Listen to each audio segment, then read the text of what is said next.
Hello, everyone. Rukhsi from Creatifecundity Incorporated is here, and I am excited because we have a special speaker with us, Rabbi Matt Abelson. Rabbi Matt Abelson is from Scarsdale, New York, where he became a bar mitzvah coming of age in Judaism at the Scarsdale Synagogue Tremont Temple. He had a transformative experience at the Harvard University Hillel, where he delved deeply into Judaism, Torah, and Zionism. He also lived in Israel for 3 years, and when he returned to the US, he attended Rabbinical School at the Jewish Theological Seminary in New York City. He became ordained as a rabbi in 2015 and served two congregations, one in Pennsylvania and the other in New York.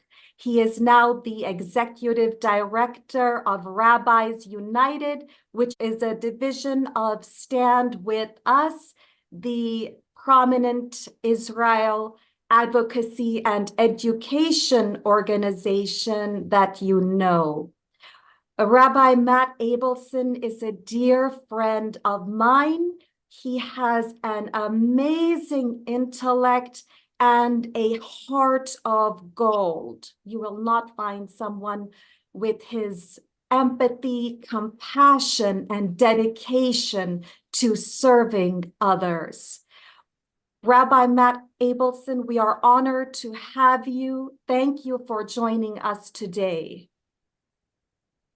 Thank you, Rukhsi. It's so wonderful to see you and reminds me of the time that we did spend together at your family's home in Scarsdale and kept in touch for a period of time. And to reconnect is very exciting for me. And thank you for introducing me to this wonderful community. Thank you so much, Rabbi Matt. Can you tell us more about what led you down the path of rabbinical service? I encountered many Christians in college who were very familiar with the Bible and very knowledgeable about Christianity. And I did not believe that I knew a lot about Judaism. Simultaneously, I was reading Chuang-Tzu about Taoism and was really taken in by that book and started practicing meditation with my roommate who had studied some meditation overseas. And that opened up a whole spiritual dimension that had existed for me, but I had just no terminology for it. And I started going to the Hillel at Harvard College and connected with some teachers there. And for the first time, was able to engage in Judaism in a sophisticated way that really matched the intellect that I was experiencing around me. When you have a bar mitzvah, you learn, and then let's say you're in seventh or eighth or ninth grade, and your Jewish education doesn't keep up with your other fields. So you're reading high-level literature and studying math and science, and your knowledge of Judaism is like at a fourth grade level, at least in the movement I grew up in. So it's very hard to come to a place where your Judaism matches your understanding of the rest of what you understand in terms of knowledge. That's extremely... In terms of being a rabbi specifically, in terms of being a rabbi specifically, it was two friends that I grew up with from Scarsdale who I encountered in my 20s and kind of shared this passion I was feeling for Torah and Zionism. And they said, you should go to Rabbinical School. I had not thought about becoming a rabbi up to that point. And I thought about it. And over time, I decided to make that move. I would just add one more piece here, which is a book by Rabbi Eliezer Berkovitz called God, Man, and History, in which he gives the best explanation I've ever read of why ritual is important, how ritual functions within religious life and why it's necessary in terms of building a moral personality. And so that was something that I found compelling because there is a fair amount of ritual through the halakha, which we refer to as law in Judaism. Yes, there's so much rich tradition and history when you start reading the literature and the religious texts. And now, Rabbi Matt, we are seeing Judaism in the spotlight, specifically in connection with the horrific atrocities we had seen on October 7th, which cast the nation of Judaism, Israel, against horrific monsters in the Middle East and has led now to the Israel-Hamas war. Can you give your thoughts and views on the current Israel-Hamas war? I certainly can, and I actually really love the way you described Israel as the nation of Judaism. My favorite Zionist thinker, Ahad Ha'am, saw Zionism as more critical to the survival of Judaism, whereas most people think of Israel in terms of the Jewish people. It is important to note that 20% of Israelis are Arab, Muslim, and Christian. So not everyone who lives in Israel is Jewish. There's also a Druze population and Bedouins. But yes, I mean, one of the things about Israel is it has brought Judaism onto the public and international stage in a way we've never seen before. October 7th was Shmini Atzeret here in the States and in the diaspora, which is a holiday right after Sukkot. And in Israel, it was Simchat Torah, a day of celebration. An extremely painful day that the grief is still with us. I think Israel's objective of destroying Hamas is completely necessary. And with the securing of the Philadelphia corridor and the entire border between Egypt and Gaza in and around Rafah, I think that the IDF is coming to the conclusion of its mission in Gaza. My hope is that they will capture Sinwar and try him for the crime that was committed on October 7, 1,200 murdered, and over 200 taken captive, some of whom have been returned, some of whom we now know are dead, and many of whom we still don't know what's happening. Yes, it's absolutely horrific, and these I cannot even call them human. It's like they are satanic forces here on earth, and with such forces, their only fate should be annihilation, because they are preying on the security and safety of entire populations. I definitely agree. I'm hopeful that either they are caught and taken into custody or completely annihilated in battle, because they are a menace and curse on the earth. And hopefully our greatest concern, my concern as well, is that the remaining hostages are all saved and they are safely transported back to Israel. They're reunited with their families as soon as possible, because it's been too long that they have been torn apart. And hopefully they will be reunited soon and can begin healing. We see these horrific atrocities, Rabbi Matt, and then we look at our society here in the United States.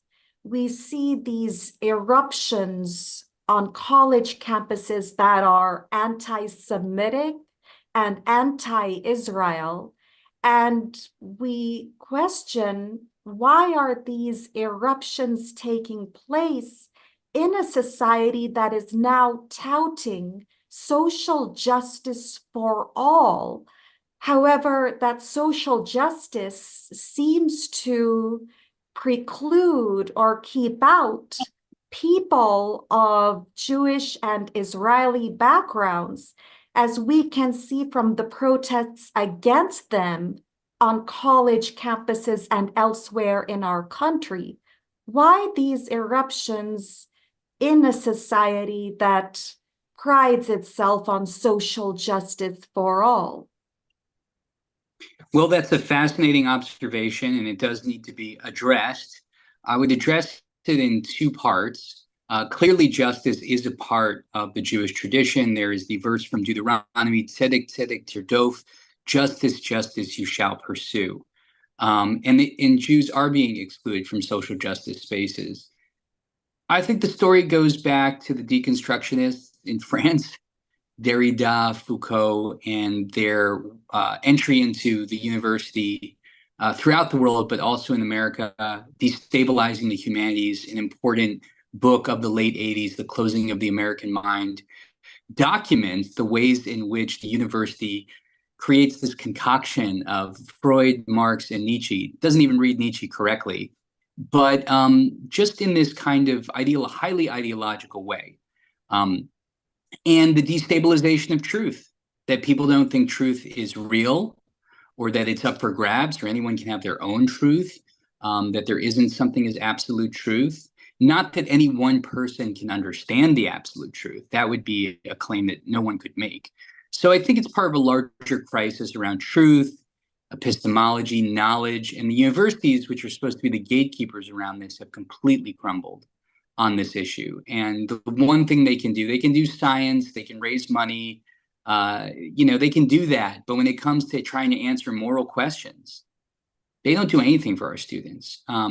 When people don't know what to think, they will tie together whatever shreds they can. To understand anti-Semitism, you must recognize foremost that it is hatred, but it is also conspiracy. It has always been a conspiracy theory, almost at its core. And so what people who don't know how to organize their thoughts or don't know how to reason because they haven't been taught, they will take the shreds of information that they have and compile them together, and you will find that they will have a conspiratorial view. And it's a very small step from that conspiratorial view to the anti-Semitic conspiratorial view, which sees the Jew as demonic, all-powerful, pulling strings, using money to get everything. So this is really what we're living through now. Yes, I've always thought of these misconstructions, exactly as you are saying, they are misconstructions of reality, but they are essentially stereotypes. And when the whole world is combating stereotypes against people of diverse races, they have excluded people of Jewish and Israeli backgrounds in those fight against these stereotypes. They still have these stereotypes classifying and boxing people of Jewish and Israeli descent. And it is holding our society back. They are not seeing the paradox here of their own misrepresentation of reality. Yet at the same time, they claim to hold the whole society accountable. However, they are themselves involved in the stereotyping and prejudice we are seeing. So I think this really calls on all of us to question whether we are being authentically practicing of social justice for all. And for all means everyone, including people of Jewish and Israeli backgrounds. And we break down our version of the truth and listen to other stories, realities, experiences to fully understand the actual truth that is there. I definitely agree with you on your observation. And Rabbi Matt, what is your perspective on why Israel and the Israel Defense Forces, why they need to be supported by entire populations and not just a few? Sure. Well, first of all, I think Israel is part of the West, and the West has been exceptional at certain things, particularly the empowerment of women, the affirmation of the variety of sexuality, and among other things that the West contributes. So we are seeing in the world an assault on the West, from authoritarian regimes, be that China, be that Russia, North Korea, Iran. So Hamas and terrorism are part of that whole infrastructure. And so it is extremely important to defend places like Israel, Taiwan, Ukraine against whatever hostility they are facing. And of course, as a Jew, I do want the Jewish state to continue. And so it's important from my standpoint that we support the Jewish state at this time when it's at a war for its very existence. That's right. And that extends to the Israel Defense Forces as well, because they are protecting the security of Israel, but also the broader Middle East. And they are almost there as a guardian of safety. One can view them actually because they are a guardian of safety and security in the Middle East, preventing these forces of annihilation, chaos from taking over and completely destroying the whole region, as we are seeing now. It's important to recognize also, when we listen to diversity, equity, and inclusion, there in the Middle East, we see so many nations that are Arab and Islamic, and they are surrounding Israel. And Israel has a right to their Jewish self-determination, Jewish and democratic self-determination, to honor that diversity, equity, and inclusion in the Middle East itself. And so if we as a society value diversity, equity, and inclusion, we should also be valuing it in the Middle East by honoring the self-determination of the Jewish people and their inclusion in their own nation there. And I agree with you, Rukhsi, and I would just add, I'm an Ashkenazi Jew, so my family's from Eastern Europe, but more than 50% of the Jews who live in Israel are from the Middle East: Damascus, Beirut, Yemen, Baghdad, Morocco. So this is their home. This is their region. This is where they've always been. And their decision to come to Israel and be part of Israel is something that cannot be overlooked. So I always think it's important for us to point that out as we paint this picture. I would also add that Israel has been excluded from the region in so many ways. And you'll note that, the Security Council of the United Nations has 5 permanent members, and then it has rotating members. And those rotating members come from the different regions, and there are several regions on the globe. Because Israel has been excluded from the Middle East region, Israel has never been on the Security Council. We've seen the worst violators in human history of human rights: Libya, Iran, Syria, so on and so forth. On the Security Council, not once has Israel had an opportunity to be on the Security Council of the United Nations because it is excluded in its region. The Arabs have excluded them, the Muslims have excluded them from the region. I think this is very much a travesty, and this is highly unethical in my opinion. And I believe that there has to be inclusion of Israel, and it has to be, it's the legitimacy, exactly as you are saying.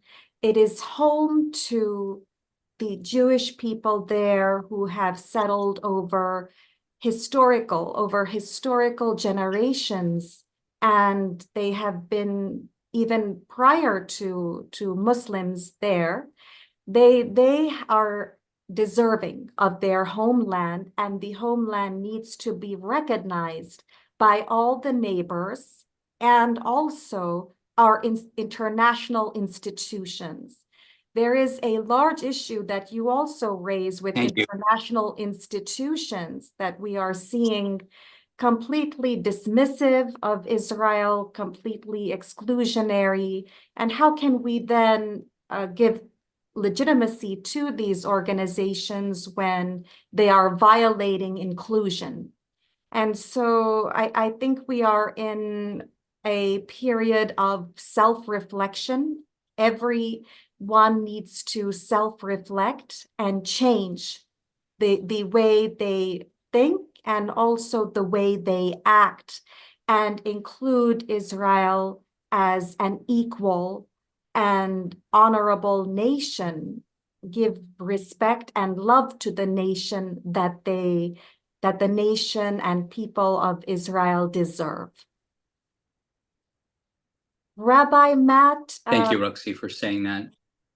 I wish people would actually do that, and I'm highly disappointed in our society, and that's why we are having this conversation, and hopefully our community members out there, you will be the ones to change and you will recognize and show support and love to Israel and the Israel Defense Forces who are protecting Israel's security. Rabbi Matt, can you also tell us more returning back to yourself personally, your faith and practice in conservative Judaism, and how people can get in touch with you if they're interested in learning more about it? Sure. So you're welcome to share my email with anyone who expresses interest in contacting me. You can also friend me on Facebook. I just go by my name, Matt Abelson.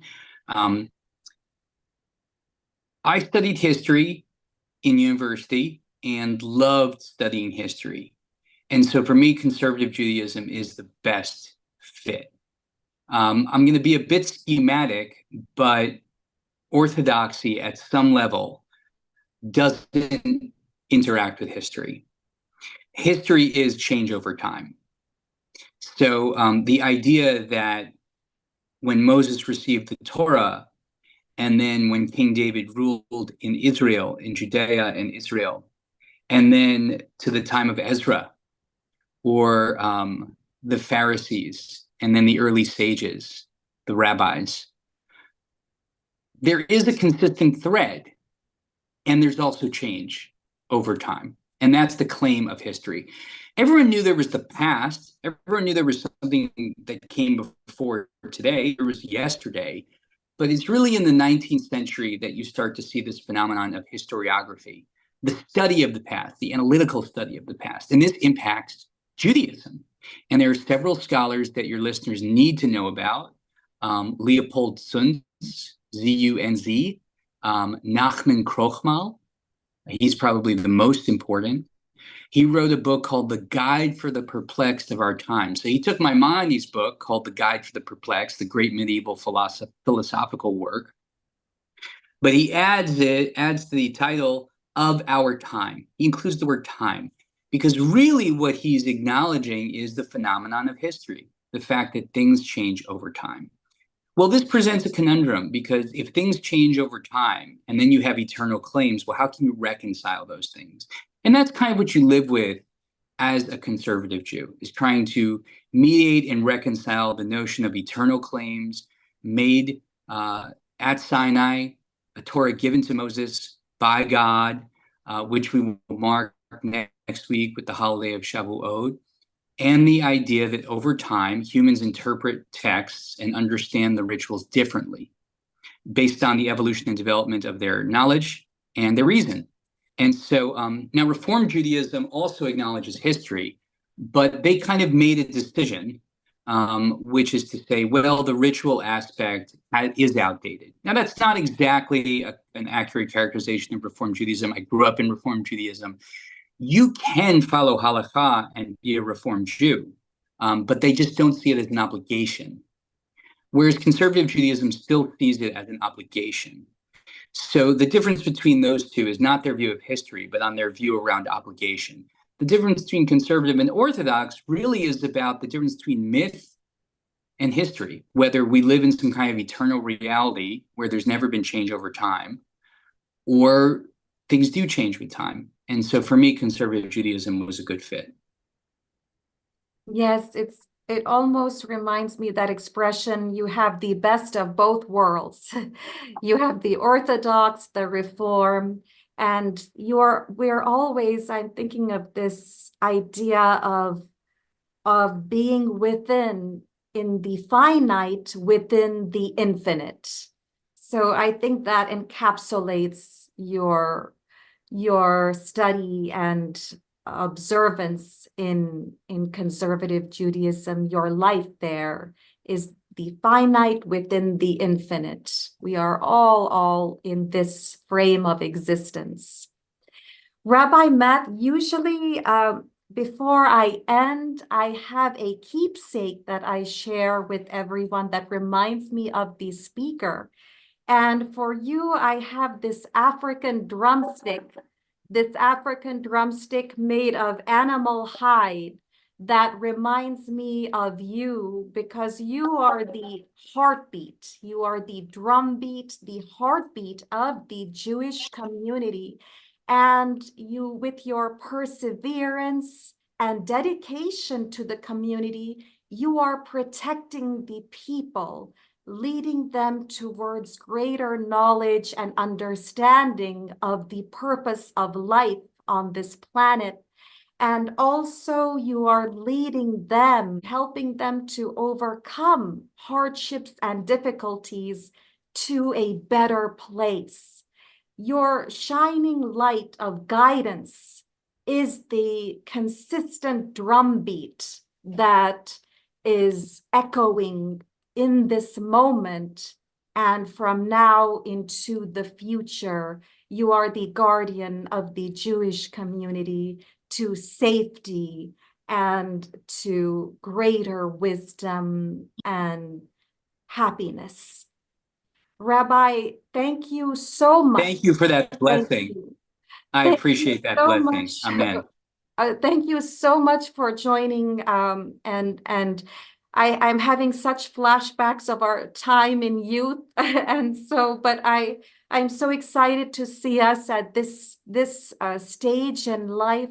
We are, I think, so much more aware, and as you would say, evolved, evolved and aware at a higher level, closer to Elohim, on the path Elohim has set for us.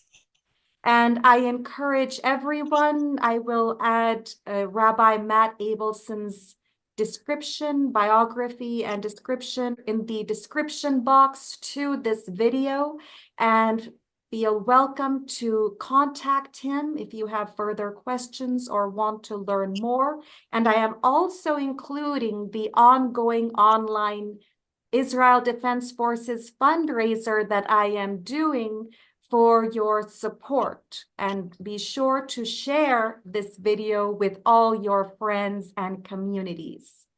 Thank you so much for joining us, Rabbi Matt Abelson. Shabbat Shalom.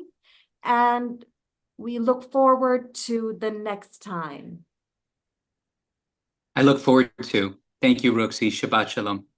Thank you.